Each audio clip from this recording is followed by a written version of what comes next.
ফেসবুকে কে কে আপনাকে friend request পাঠাতে পারবে আর কে কে আপনার ফ্রেন্ড লিস্ট দেখতে পারবে, এগুলো কিভাবে কাজ করে চলুন জেনে নেই। প্রথমে আপনার ফোনে থাকা ফেসবুক অ্যাপটা ওপেন করবেন। ফেসবুক অ্যাপটা ওপেন করার পর প্রোফাইল আইকনে ক্লিক করে দেবেন।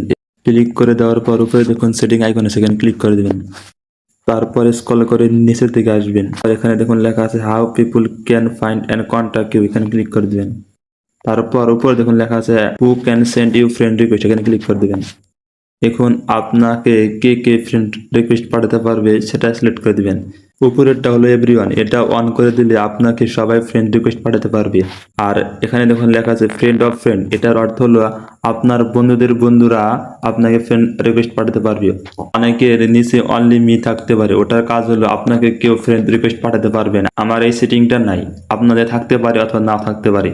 তারপর আপনারা যেটা রাখবেন সেটা সিলেক্ট করে দিবেন। সিলেক্ট করে দেওয়ার পর নিচে দেখুন লেখা আছে সেভ, এখানে ক্লিক করে দিবেন। তারপর এখানে দেখুন লেখা আছে who can see you friend list, এখানে ক্লিক করে দিবেন। এটার কাজ হলো আপনার ফ্রেন্ড লিস্ট কে কে দেখতে পারবে। তারপর নিচে দেখুন লেখা আছে সি অল, এখানে ক্লিক করে দিবেন। তারপর উপরে দেখুন লেখা আছে পাবলিক, এখানে ক্লিক করে দিলে আপনার ফ্রেন্ড লিস্ট যে কেউ দেখতে পারবে। 2 নম্বরটা হলো আপনার ফ্রেন্ড লিস্ট আপনার বন্ধুরা দেখতে পারবে আর বাকি সবাই দেখতে পারবে না।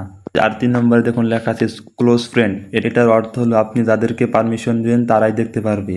আর 4 নম্বরটা হলো অনলি মি, এটা অন করে দিলে আপনার ফ্রেন্ড লিস্ট শুধু আপনি দেখতে পারবেন, তবে মিউচুয়াল ফ্রেন্ডগুলো সবাই দেখতে পারবে। মিউচুয়াল ফ্রেন্ড হলো অর্থাৎ আপনি আর রহিমের দুইজনের বন্ধু করিম, তাহলে করিম আপনাদের মিউচুয়াল ফ্রেন্ড বা কমন বন্ধু।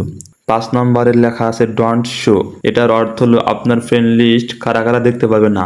আর 6 নম্বরে দেখুন লেখা আছে অনলি শো, এটার অর্থ হলো আপনি কাদেরকে আপনার ফ্রেন্ড লিস্ট দেখতে দিবেন সেটার কাজ।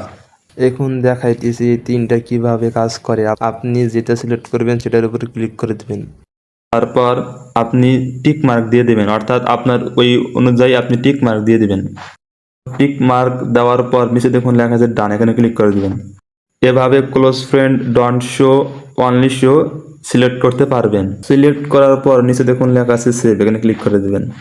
এখন যদি আমি অন্য একটা আইডি দিয়ে দেখাই, অন্য একটি আইডি দিয়ে এই প্রোফাইলে আসার পর ফ্রেন্ডের উপর ক্লিক করে দিলাম। তারপর ডান সাইডে দেখুন লেখা আছে ওয়াল, এখানে ক্লিক করে দিবেন। দেখুন আমি কিন্তু ফ্রেন্ডগুলো দেখতে পারতেছি না, আমি যে অনলিমি রাখছি সে কারণে শুধু মিউচুয়াল ফ্রেন্ডগুলো দেখা যাবে। আজকের ভিডিওটা পর্যন্ত। যদি ভিডিওটা দেখে আপনার সামান্যটুকু উপকার হয়ে থাকে তাহলে একটি লাইক দিন আর এরকম ভিডিও পেতে চ্যানেলটি সাবস্ক্রাইব করে পাশে থাকুন।